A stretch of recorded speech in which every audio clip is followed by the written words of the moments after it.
Isang babae, para hindi makain ng mga zombie sa panahon ng apokalipse, ay nagpa siyang kagatin din ang isang zombie. Pagkagising niya, isa na siyang zombie na may malay. Pero hindi siya nawala ng pag-asa. Sa halip, isinukbit niya ang kanyang backpack at sinimulan ang kanyang paglalakbay sa panahon ng katapusan. Si Lie, isang babaeng labis na mahiyain at may matinding depresyon, ay nawala ng kanyang mga magulang sa isang aksidente sa kotse 3 taon na ang nakalipas. Wala na siyang masyadong dahilan para mabuhay. Nang balak na niyang wakasan ang kanyang buhay, dumating ang apokalips.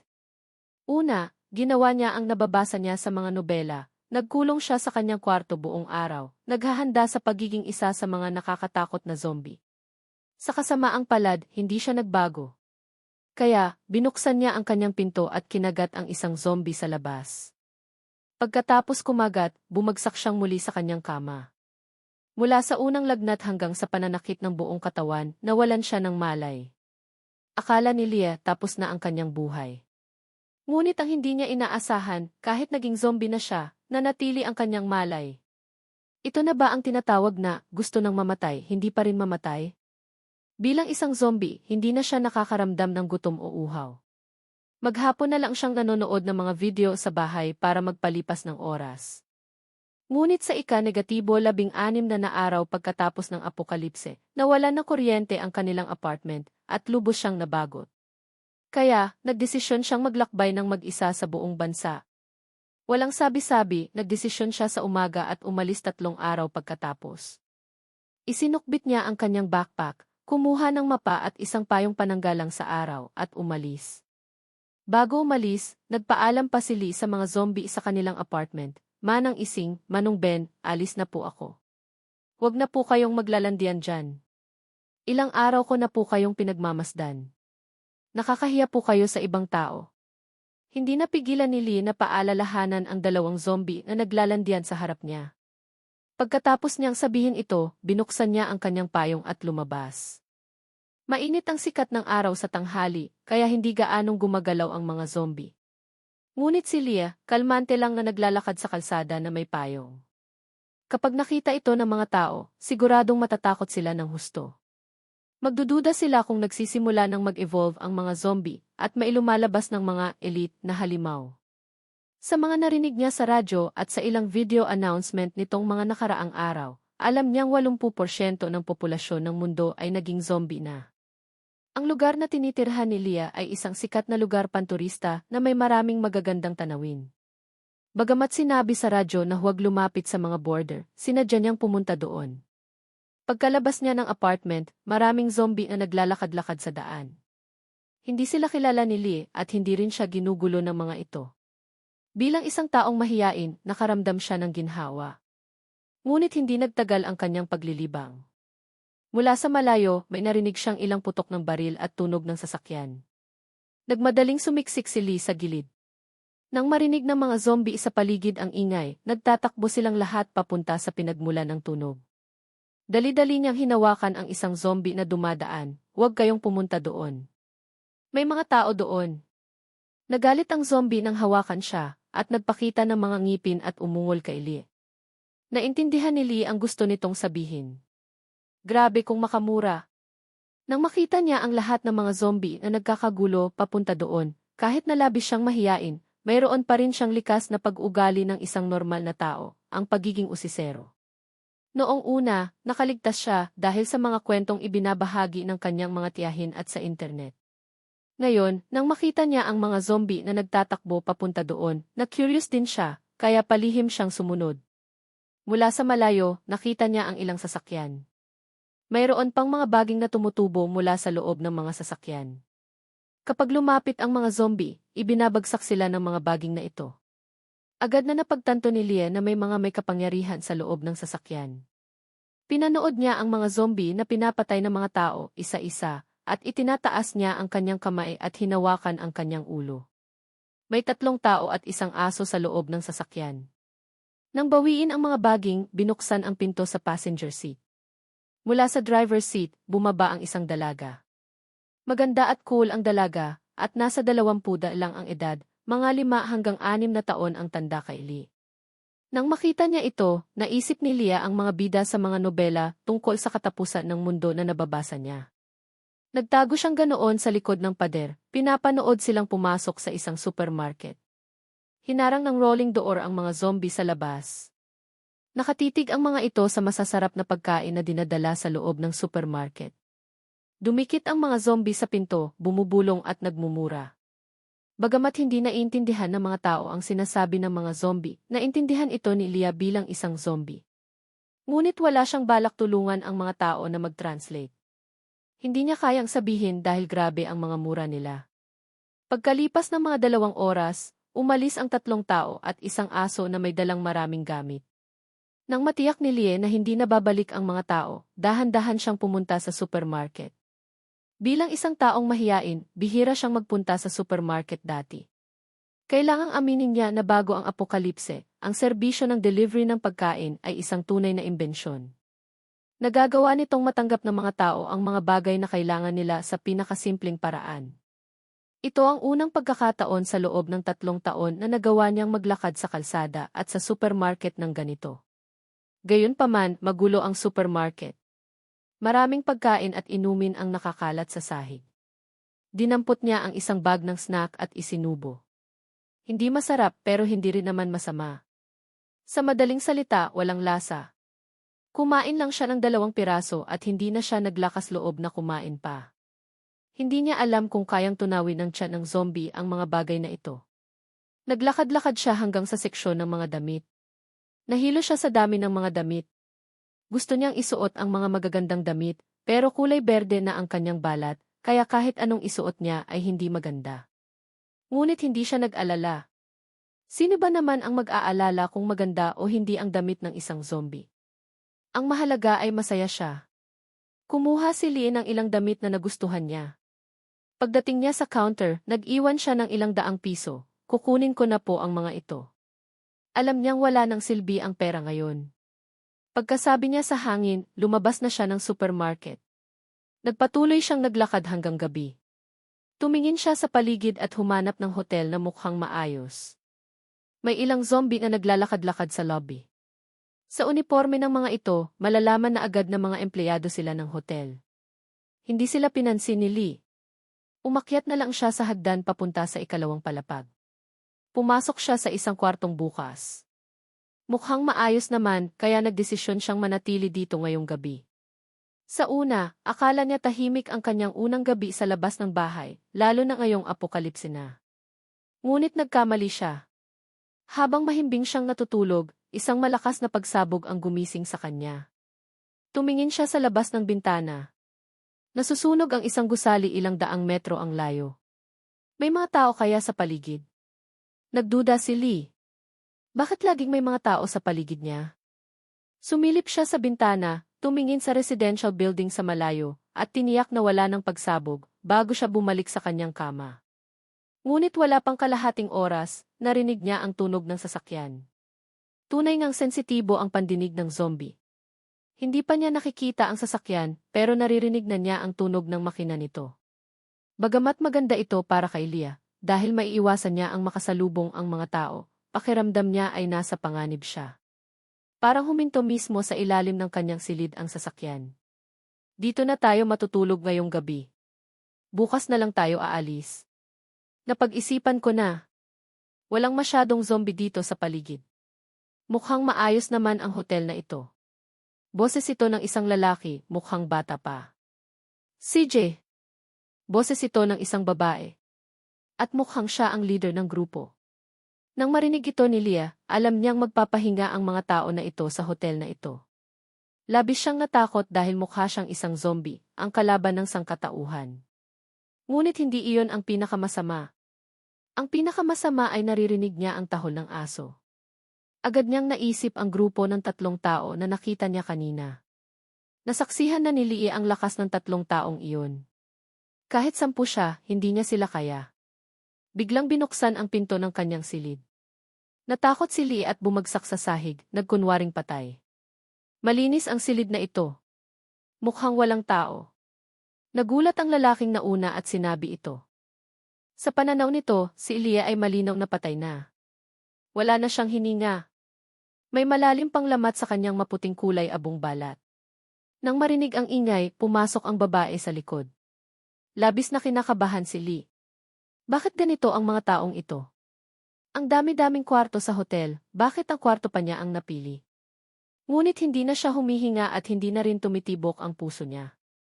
Kahit nasubukan ng mga taong ito ang kanyang hininga, wala ring mangyayari. Kailangan lang niyang manatiling nakahiga sa sahig.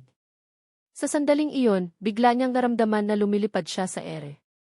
Ate, ano nang ginagawa mo? Patay na iyan. Hindi inaasahan ng binata na kukunin ni Ate Vanny ang bangkay na ito mula sa sahig. Ngunit hindi ito pinansin ni Vanny. Dahan-dahan niyang inilagay si Lee sa kama at kinumutan pa siya.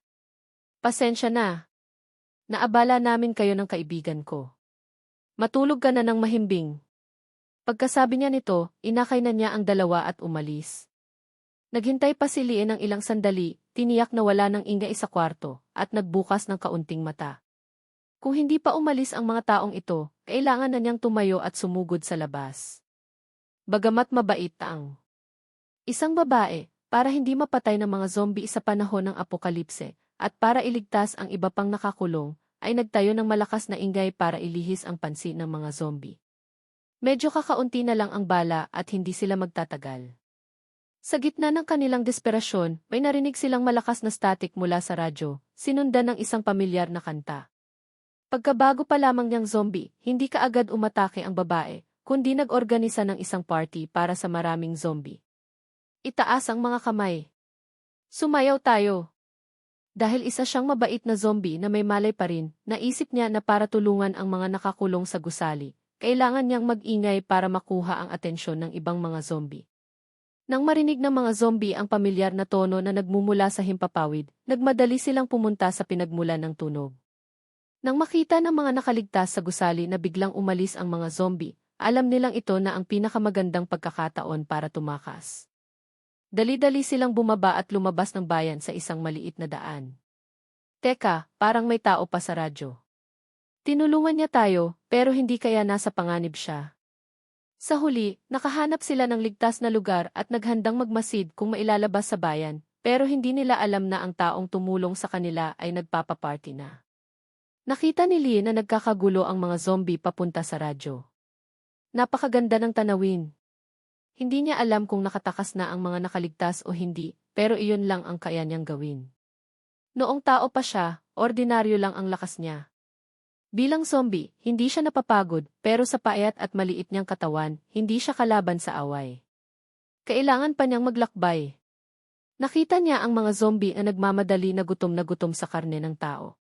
Humingi na lang siya ng tawad. Paumanhin, paumanhin. Pinapunta ko kayo rito mula sa malayo, pero wala akong pagkain. Pasensya na. Pwede ba kayong maghintay? Habang humihingi siya ng tawad, bumaba siya. Umakyat ang mga zombie, hindi pinapansin ang kapwa nilang zombie at nagtulakan. Medyo nag-alala si Lee. Sinira niya ang tiwala sa mga zombie. Medyo immoral ang ginawa niya, pero labag sa batas ang pumatay ng tao. Naniniwala siyang dapat may mabubuting zombie at hindi sila dapat maging arsonista. Bumalik siya sa highway.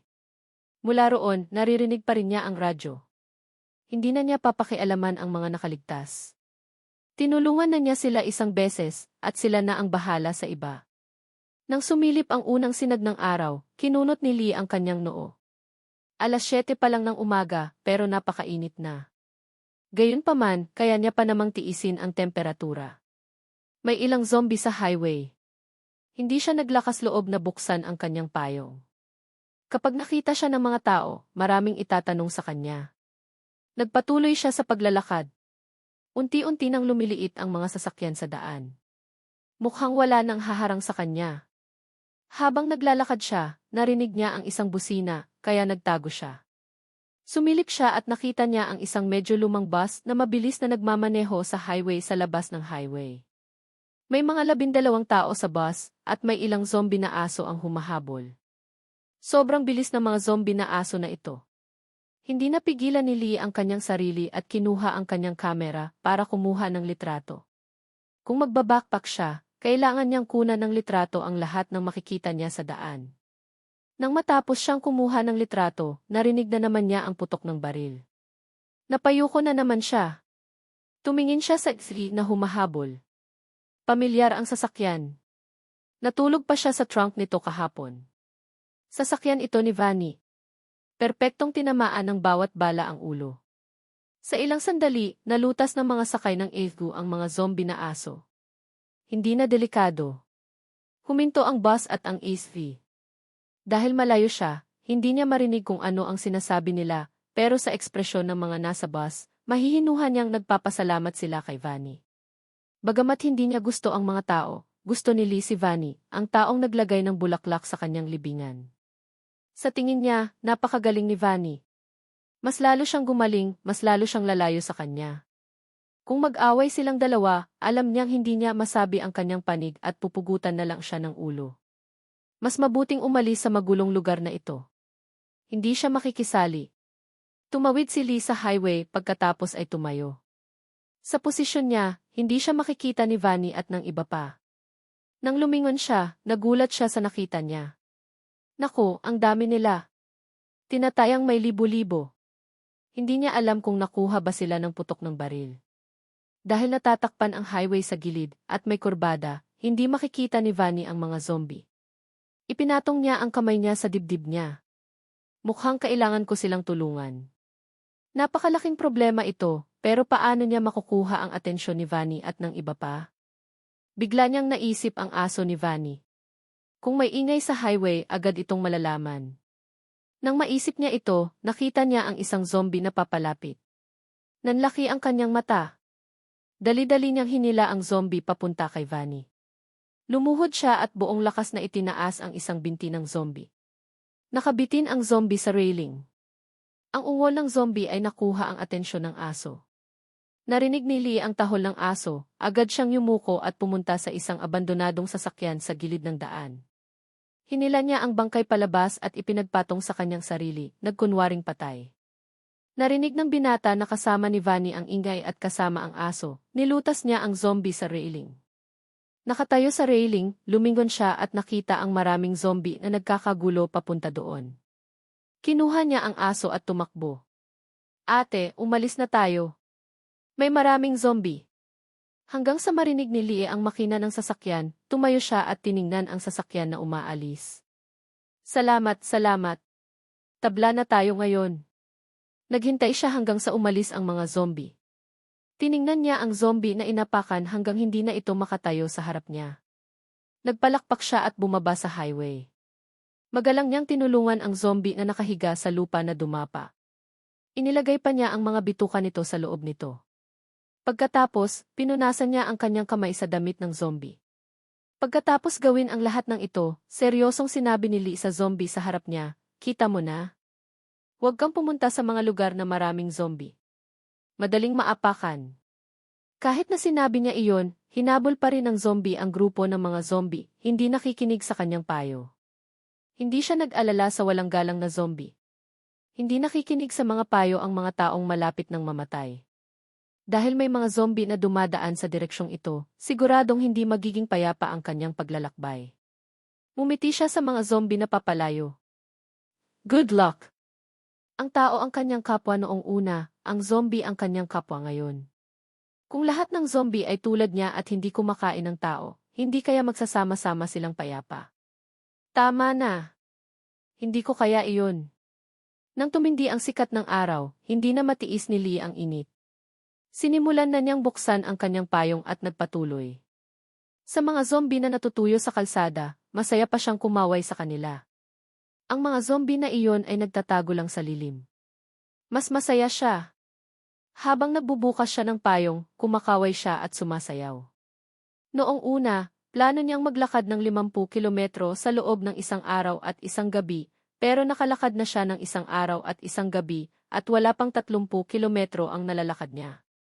Maliit ang tingin niya sa kanyang sarili. Kailangan niyang makisali sa lahat. Nagpatuloy siya hanggang hapon nang hindi na masyadong mainit ang araw.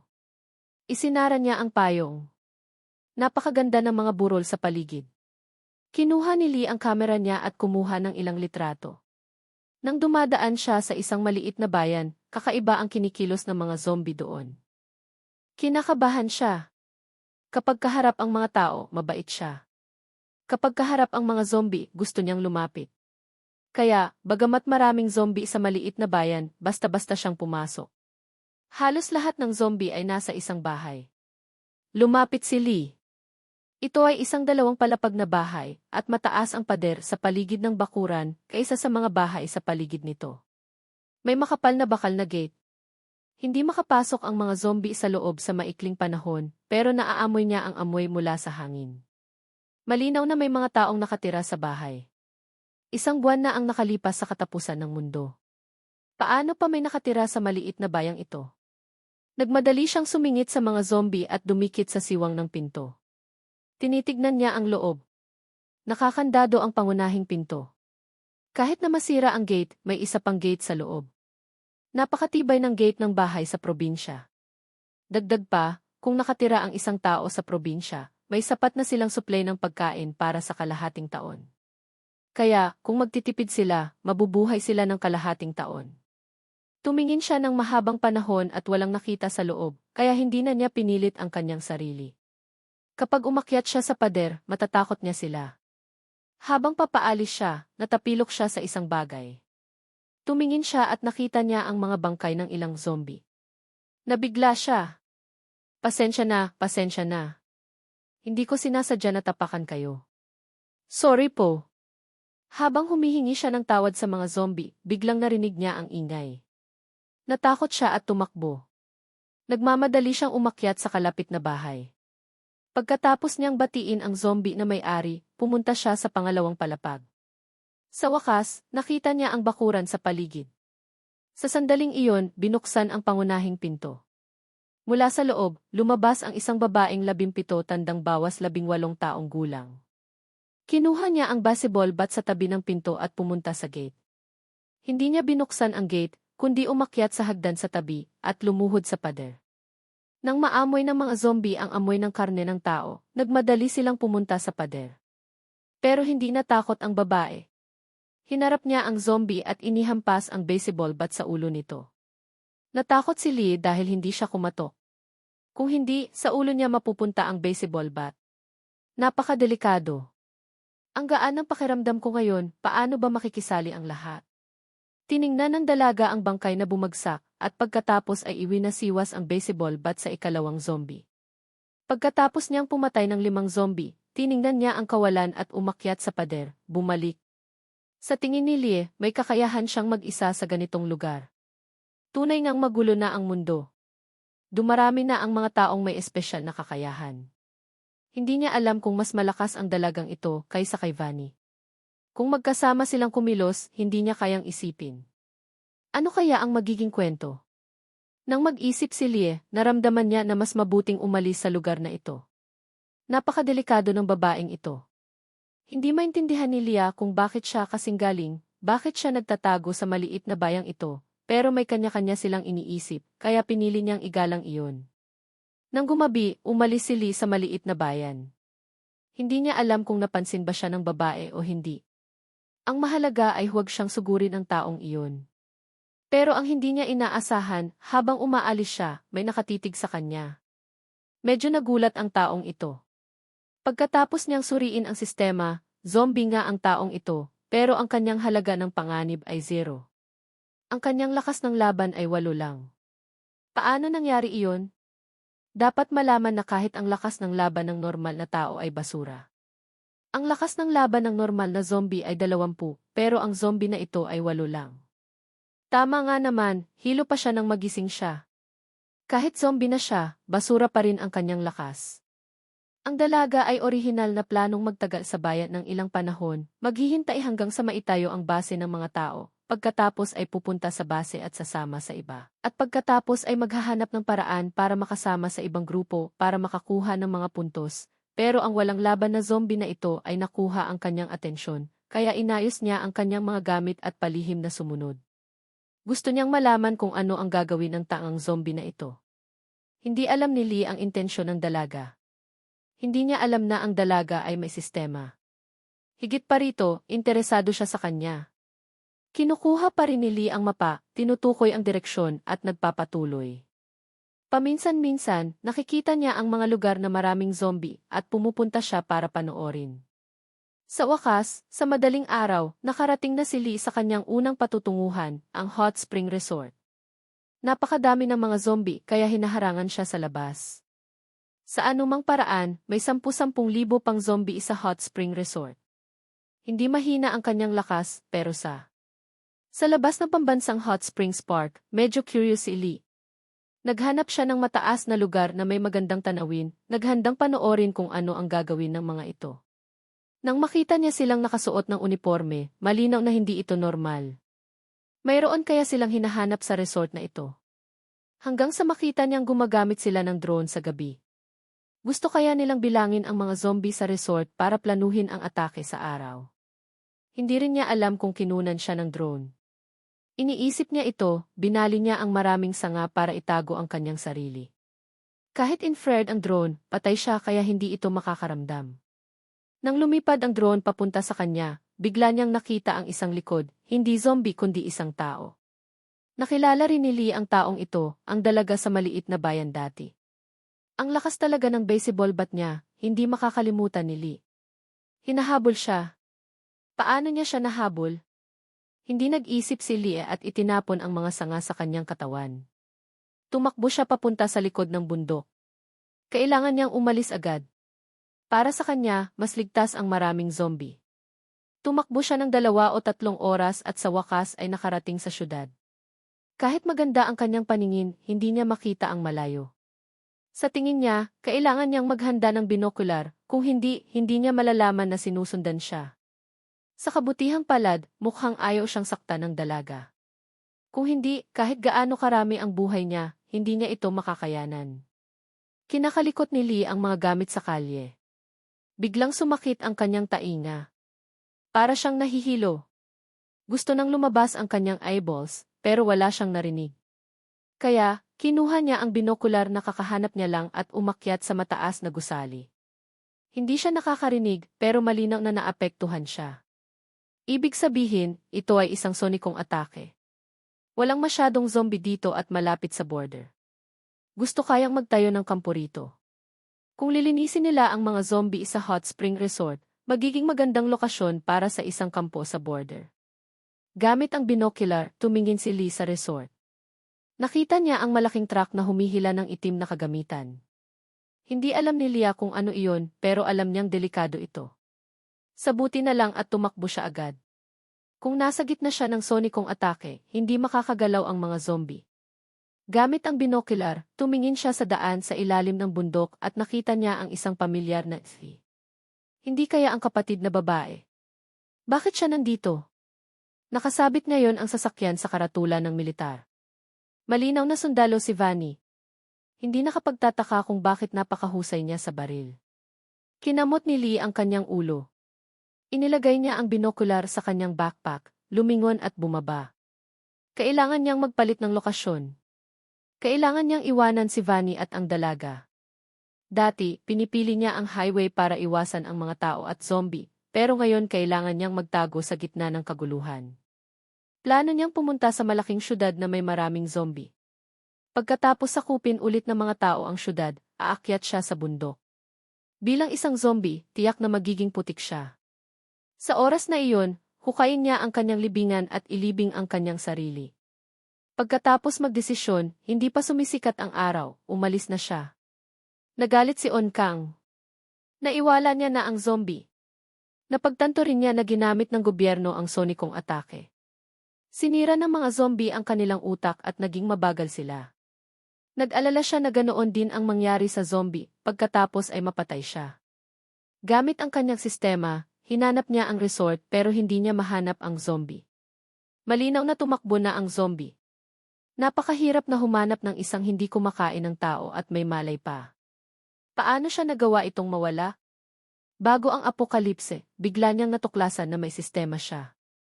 Hanggat papatay siya ng mga zombie, makakakuha siya ng mga puntos, pagkatapos ay makakabili siya ng mga bagay sa kanyang sistema.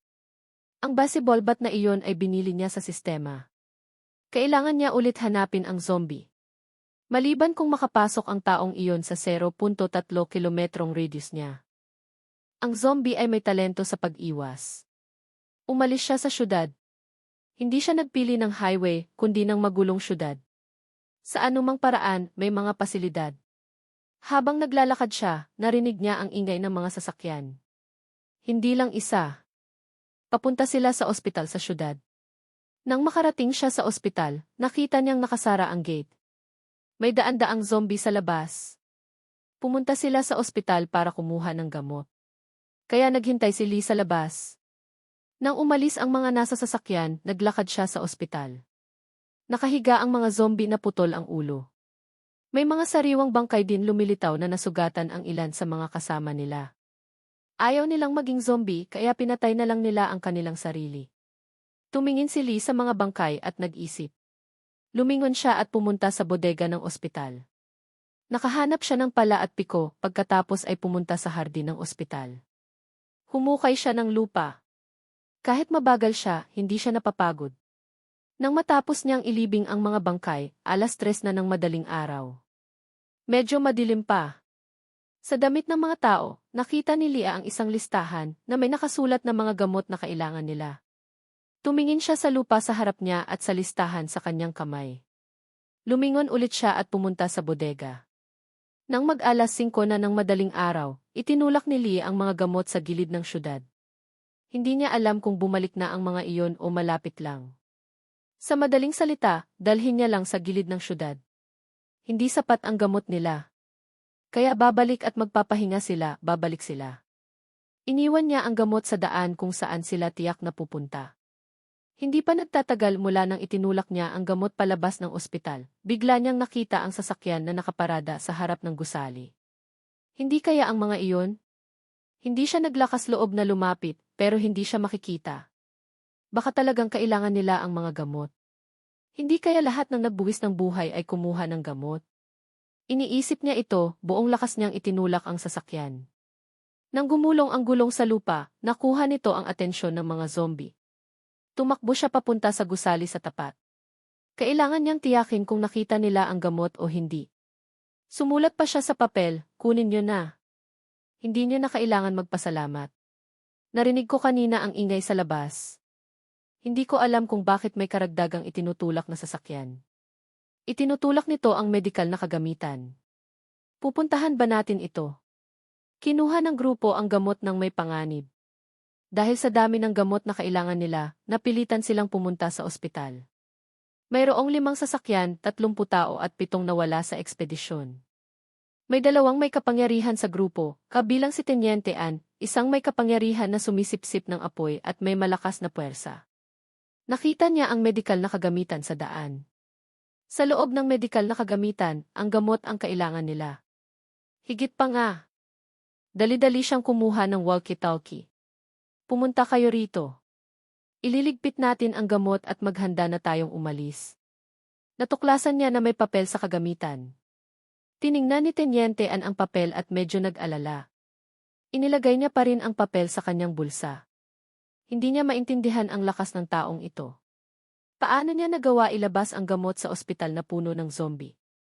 Kung makikita niya ito, kailangan niyang magpasalamat sa kanyang Panginoon. Sa kakayahan ng grupo, kaya nilang pumunta sa base ng gobyerno, pero marami pa silang iniwang tao sa kanilang base. Ano ang kakainin at gagamitin ng mga tao sa base? Ni hindi sila kayang labanan ang mga zombie. Sa kanilang base, medyo malaya sila, kahit na kailangan nilang lumabas bawat ilang araw, sulit ito. Kapag hindi nila ginawa ito, mamamatay ang lahat. Pinanood ni Lee ang sasakyan na umaalis, at sa wakas ay nakahinga siya. Pero may gamot pa rin sa ospital. Kung hindi niya gagamitin, nasayang lang. Hindi siya nagmamadali maglakbay kaya nagdala siya ng gamot. Kaya itinulak niya ang kagamitan papunta sa ospital. Hindi interesado sa kanya ang mga zombie sa ospital.